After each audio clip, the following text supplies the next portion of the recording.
Alors ici, c'est question de trouver le domaine de la fonction f divisé par g. On a la fonction f, on a la fonction g.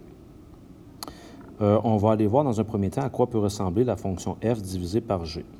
Donc, je vais prendre ma fonction f, qui est 7x moins 16, sur 4x moins 12. Et ça, ici, on va aller le diviser par la fonction g, qui est 5x moins 10. Je vais faire voir que 5x moins 10, pour bien comprendre, c'est comme sur 1. Pourquoi je vous fais ceci? C'est pour vous faire voir que lorsque je fais de la division de deux fractions, donc j'ai une fraction ici, divisée par une autre fraction, je peux le voir comme une fraction, à ce moment-là, la stratégie, c'est de reprendre le numérateur et on multiplie par l'inverse du dénominateur.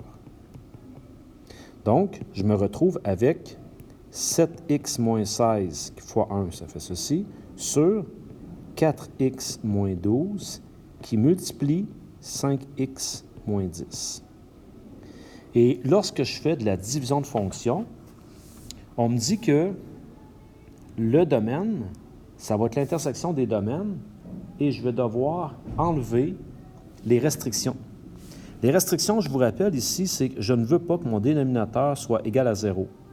Donc, je ne veux pas que 4x moins 12 soit égal à 0 et je ne veux pas que 5x moins 10 égale 0. Donc, dans ce cas ici, ça va faire 4x égale 12 et x égale 3 lorsque je divise. Donc, on pourrait se dire je ne veux pas, je ne veux pas et je ne veux pas. De la même manière ici, 5x égale 10, je divise par 2, ça fait par 5, x égale 2. Donc, je ne veux pas que x soit égal à 3 et à 2. Ce qui fait en sorte que mon domaine sera les réels, sauf 2 et 3.